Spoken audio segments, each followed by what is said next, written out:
तो आज ये हमारे जो टीचर्स लोग हैं, ये कुछ पूछना चाहते हैं मुझे। ये भी रोज़ ये वीडियोज़ देखते हैं, तो इनके मन में कुछ-कुछ सवाल आते रहते हैं। तो मैंने सोचा कि क्यों ना आज थोड़ा-सा इंटरव्यू टाइप कर लें कि ये क्या पूछना चाहते हैं। तो अभी कुछ ही लोग हैं यहाँ, तो ये आंचल है, इससे शुरुआत करेंगे।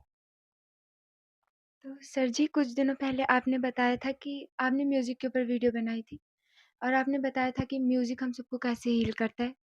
तो सर जी, सबका म्यूज़िक में अपना-अपना टेस्ट होता है, अलग-अलग प्रकार के गाने पसंद होते हैं। हुँ, तो हुँ। आपको म्यूज़िक में कैसे गाने पसंद हैं? बॉलीवुड या कोई दूसरी? मेरी पसंद तो बदलती गई।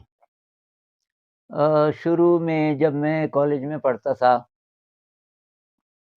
तो वो पहली बार था कि फ़िल्मों से मेरा पाला पड़ा और फ़िल्म मुझे इतनी इंटरेस्टिंग चीज़ लगी, कहानी के कारण ज़्यादातर कि मैं फ़िल्में बहुत देखने लगा फिर। तो ये बात है 70 के दशक की शुरुआत की। लेकिन बॉलीवुड वाले गाने मैं बस फ़िल्मों में ही सुनता था। बाकी जो मेरा टेस्ट बना धीरे-धीरे, एक तो ग़ज़लें, जैसे जगजीत सिंह, चित्रा सिंह मेरे ज़माने के, मेहंदी हसन, गुलाम अली तो ये लोग। इसके अलावा शेर व शायरी पढ़ने में बहुत ज़्यादा दिलचस्पी पैदा हुई। तो जितनी किताबें मुझे ऐसी मिली जिसमें ये उर्दू की शायरी मतलब हिंदी हिंदी में लिखी हुई और उसका मीनिंग, तो फैज़ अहमद फैज़ और ये ये जितने भी ख़ास-ख़ास हैं, ये मोमिन हैं, आपके इकबाल हैं, ऐसे। तो ये पढ़ने का। बाद में फिर मेरा छोटा भाई, वो संगीत सीखने लगा कॉलेज से। तो जो शास्त्रीय संगीत है, उसमें मेरा इंटरेस्ट फिर पैदा हुआ, बहुत ज़्यादा। और तब मैंने एक उस ज़माने में वो होता था, वो रिकॉर्ड प्लेयर, ऐसे बड़े-बड़े रिकॉर्ड होते थे और एक एक रिकॉर्ड में एक तरफ 2-3 गाने ही होते थे। तो पहला एलपी एलपी बोलते थे उसको, तो वो मैंने खरीदा जगजीत चित्रा का। बात निकलेगी तो फिर दूर तलक जाएगी, शायद आपने सुनी हो, बहुत फ़ेमस गज़ल है। और तो ये था और उसके अलावा इंस्ट्रूमेंटल। तो इंस्ट्रूमेंटल में मुझे वायलिन बहुत पसंद आने लग गया था पहले ही। तो ये बदलते-बदलते बॉलीवुड के लेकिन कुछ-कुछ गाने मुझे बहुत अच्छे लगे। जैसे 70 की दशक की फ़िल्मों में कुछ गाने और वो बदलते गए। मतलब एक तो ट्यून के कारण, जैसे ये पाकीज़ा, मुग़ल-ए-आज़म उस ज़माने की फ़ेमस फ़िल्में, तो पाकीज़ा के गाने मुझे बहुत अच्छे लगे। फ़िल्म इतनी अच्छी नहीं लगी, लेकिन गाने बहुत अच्छे लगे। फिर गुरुदत्त साहब की कुछ फ़िल्में थी जैसे प्यासा, प्यासा मुझे बहुत अच्छी लगी, उसके गाने भी अच्छे थे। तो ये गुलज़ार साहब का गाना मुझे बहुत ही अच्छा लगा खामोशी फ़िल्म में। अ, तो मेरी पसंद धीरे-धीरे बदलती गई। अभी काफ़ी समय से मुझे वही गाने पसंद आते हैं, जिसमें कुछ अच्छा मैसेज हो। जैसे बावर्ची फ़िल्म के गाने, भोर आई, गया अंधियारा एक गाना है बहुत ही बढ़िया और इस तरह के जिसका पॉज़िटिव मैसेज हो। तो सर जी, आपने जैसा कहा कि आपको वायलिन में इंटरेस्ट था हुँ। और आप हारमोनियम भी बजा लेते हैं। आपको तबले के सारे तालों के बारे में भी पता है। वो तो यहाँ हुआ ना, क्योंकि अब यहाँ तो वायलिन है नहीं। दूसरा मुझे वायलिन बजाना नहीं आता, तो वायलिन सुनने का इंटरेस्ट अभी भी है। अभी वायलिन वाले ज़्यादातर साउथ के हैं, दक्षिण भारत के जो बड़े-बड़े वायलिनिस्ट हैं, नॉर्थ इंडिया के बहुत कम हैं। तो उनको मैं अभी भी फ़ेवरेट वही है, ये वायलिन जैसे गणेश, कुमरेश ये मेरे फ़ेवरेट हैं। दक्षिण भारत के 2 भाई हैं, बूढ़े हो गए अभी तो, वो कमाल का बजाते हैं। लेकिन यहाँ स्कूल में तो ये था ना कि बच्चों को सिखाना है।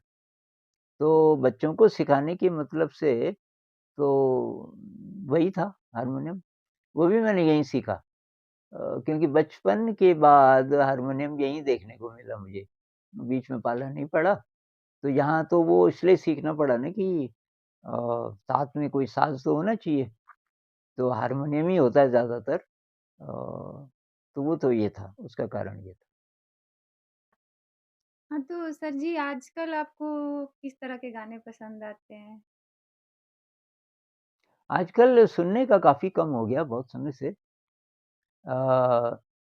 आजकल मैं एक्सरसाइज़ के लिए लगाता हूँ कभी-कभी, वायलिन ही लगाता हूँ ज़्यादातर। लेकिन एपीवी में आने के बाद तो अ, मेरे लिए संगीत का मतलब हो गया संगीत बनाना। ये जो प्रार्थनाएँ और इंस्पायर करने वाले सॉन्ग्स जो करीब 80 से ज़्यादा अभी तक अ, बन चुके हैं, 2004 से लेके अब तक। तो ज़्यादा काम उसी में रहा और ये जो सुनने वाला है वो काफ़ी कम रहा। लेकिन जब-जब मैं सुनता हूँ तो ज़्यादातर वायलिन सुनता हूँ, अभी भी। सर जी, अगर किसी बच्चे के अंदर संगीत के प्रति रुचि जगानी होगी तो हम किस प्रकार उसके प्रयास कर सकते हैं?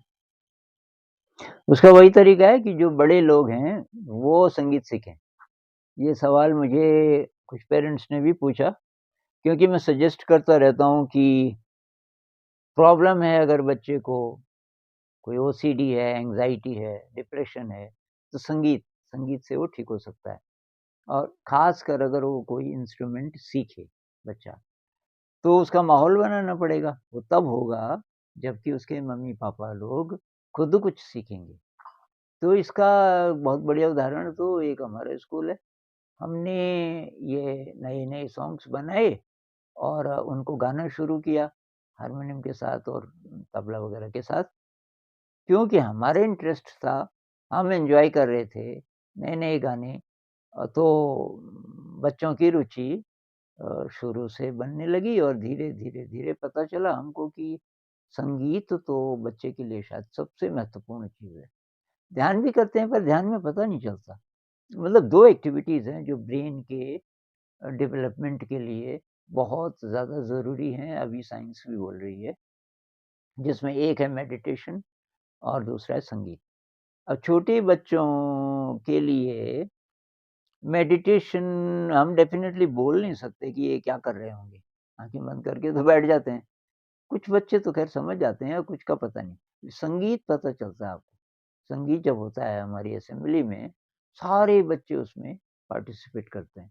तो मुझे लगता है कि एक तो बहुत ज़रूरी है, बच्चे की दिलचस्पी पैदा करना संगीत में बहुत ज़्यादा ज़रूरी है। जितने स्कूल्स हैं मेरे ख़्याल से तो ये काम सब जगह होना चाहिए और सारे टीचर्स को टीचर उसी को बनना चाहिए, जिसकी संगीत में बहुत ज़्यादा रुचि हो और चीज़ें कम हो जाएँ कोई बात नहीं, संगीत में रुचि हो। और जब ये परिवेश आप बनाएँगे, जो बड़े लोग हैं, स्कूल के संदर्भ में जो टीचर्स हैं, तो बच्चों का धीरे-धीरे इंटरेस्ट बढ़ेगा और उससे वो बहुत चीज़ें सीखेंगे। ब्रेन का विकास होगा, वो भाषा सीखेंगे, वो एक-दूसरे के साथ तालमेल बिठाना सीखेंगे, सुर-ताल लय, जो सामूहिक संगीत में हर बच्चा पूरे समुदाय के साथ मिलकर कोशिश करता है गाने की, बजाने की, तो फिर वो समाज के साथ भी ताल बिठा सकता है। तो डिसिप्लिन के लिए अच्छी भाषा सीखने के लिए, अच्छी गणित के लिए अ, ब्रेन के ओवरऑल डेवलपमेंट के लिए संगीत बहुत ज़्यादा ज़रूरी है। सर जी, जो बूढ़े लोग हैं जिनके घर में बच्चे भी नहीं हैं, तो क्या उनको भी संगीत सीखना आवश्यक है? हाँ, मैं जो बोल रहा था कि बच्चे तब सीखेंगे परिवार में या स्कूल में जब बड़े लोग सीखेंगे। लेकिन संगीत तो सबके लिए कमाल की चीज़ है। और उसपे काफ़ी एक्सपेरिमेंट्स हो चुके हैं। एक ओलिवर सैक्स है, एक डॉक्टर, उसने संगीत के साथ ऐसे-ऐसे एक्सपेरिमेंट्स किए कि जिसकी मांसपेशियाँ मरीज़ की बेकार हो गई। वो उसको कुर्सी पे आपने किसी तरह बिठा दिया और उसका हाथ भी नहीं उठता। और जो संगीत उसको पसंद था किसी ज़माने में, एक वो कैबरे डांसर थी, तो जिस गाने पे वो कई बार डांस कर कर चुकी थी जवानी में, वो बजाया गया। वो बजाया गया और वो खड़ी हो गई। खड़ी हो गई और उसकी ज़रा-ज़रा हाथ चलने लगी। उतनी देर उसका ब्रेन बदल गया। तो तब से ये ओलिवर सैक्स बहुत ज़्यादा रिसर्च करने लगा। तो संगीत से पूरा ब्रेन नया हो सकता है। संगीत से बड़ी-बड़ी बीमारियाँ ठीक हो सकती हैं और जो बूढ़े लोग हैं, अगर वो सुन सकते हैं, अभी कान ठीक हैं और सुनाई देता है, तो संगीत बहुत कमाल की चीज़ है उनके लिए और उससे उनकी हीलिंग होगी, उनको उत्साह मिलेगा और कुछ-कुछ बीमारियाँ ठीक हो जाएँगी उनकी, शारीरिक भी। जैसे मांसपेशियों को संगीत कोई विशेष प्रकार की खुराक देता है। एक एक कोई राइटर है बहुत बड़ी, उसने एक किताब लिखी मॉलिक्यूल्स ऑफ इमोशन। तो वो ये कहती है कि जिसको अचेतन मन कहते हैं, वो सारे शरीर में फैला हुआ है। और जब संगीत सुनते हैं हम तो केवल दिमाग से नहीं सुनते, एक-एक कोशिका सुनती है, पूरे शरीर की। और हमारा सारा शरीर इंटेलिजेंट होना शुरू करता है और इसलिए बहुत सारी बीमारियाँ ठीक हो सकती हैं। तो संगीत पे अभी जो रिसर्च हो रही है, वो कमाल की। एक वो और भी बात बोलती है यही राइटर, वो ये कहती है कि सरेंडर टू म्यूज़िक। ऐसा म्यूज़िक आप सुनो कि आपने सरेंडर कर दिया, मतलब आत्मसमर्पण, खो गए उसमें। खो गए तो उससे जो आपकी हीलिंग होगी, आपको जो एनर्जी मिलेगी, वो वैसी ही मिलेगी जैसे बहुत गहरे ध्यान से मिलती है। तो ध्यान में और संगीत में कुछ कॉमन है। एक चीज़ और पता चली कि हमारा जो लेफ्ट ब्रेन और राइट ब्रेन है और उसके बीच में एक ब्रिज है, जिसको कॉर्पस कैलोसम कहते हैं, वो जितना स्ट्रॉन्ग होगा थिक होगा, उतना हमारा दिमाग ज़्यादा अच्छा काम करेगा, उतनी ज़िंदगी में खुशी आएगी। तो वो संगीत से भी होता है और मेडिटेशन से भी होता है। सर जी, बॉलीवुड फ़िल्मों के कोई ऐसे गाने जो आपको अभी पसंद हो? एक गाना है जिसको मैंने कई वीडियोज़ में यूज़ किया है, वो खामोशी फ़िल्म का है, गुलज़ार साहब का लिखा हुआ। हमने देखी है उन आँखों की महकती खुशबू, हाथ से छू के इसे रिश्तों का इल्ज़ाम न दो, सिर्फ़ एहसास है ये रूह से महसूस करो, प्यार को प्यार ही रहने दो, कोई नाम न दो। तो एक वीडियो मैंने बनाया प्रेम के बारे में। किसी का ब्रेकअप हो गया था, बहुत टूटा हुआ था उसका दिल, उसने बोला कि मैं क्या करूँ? तो तब मैंने ये वीडियो बनाया, उसमें मैंने प्रेम की परिभाषा बताई कि प्रेम में तो जो प्रेमी है वो फ़ना हो जाता है, मतलब मिट जाता है, उसका ईगो खत्म हो गया, सरेंडर। और यही चीज़ मेडिटेशन में भी होती है। तो सूफ़ी लोग कहते हैं कि बहुत सारे सूफ़ी उनकी शुरुआत यहाँ से हुई, प्रेम हो गया। अ, किसी लड़की से प्रेम हो गया, ज़्यादातर सूफ़ी पुरुष ही हैं, स्त्रियाँ भी होंगी, पुरुषों की ज़्यादा उदाहरण आते हैं। प्रेम हुआ और सफल नहीं हुआ, दिल टूट गया, तो प्रेम में फ़ना हो गया, मिट गया। मिट गया तो अब वो आसानी से ध्यान में जा सकता है।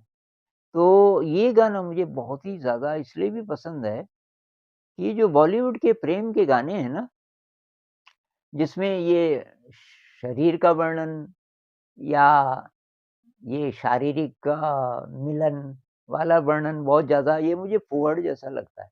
मुझे लगता है कि ये असली जो प्रेम है, उसको डिग्रेड कर दिया है इन लोगों ने। असली प्रेम शारीरिक नहीं है, शरीर तो वाहन है आत्मा का, तो असली जो प्रेम है वो आत्मा का होता है। तो वो झलक इस गाने में है कि हमने देखी है उन आँखों की महकती खुशबू, आँखों की खुशबू और हाथ से मत छुओ इसे, रिश्तों का नाम न दो, सिर्फ़ एहसास है, केवल फीलिंग है। रूह से महसूस करो, आत्मा से महसूस करो। तो अभी मुझे वो गाने ही अच्छे लगते हैं जिसका मीनिंग बहुत गहरा हो। तो ये शायद इसके आस-पास का शायद ही कोई और गाना हो, लेकिन कुछ-कुछ और गाने जिसमें पॉज़िटिव है। एक पुरानी फ़िल्म थी, गाना सिंपल था लेकिन मैसेज पॉज़िटिव था। तुम बेसहारा हो तो किसी का सहारा बनो।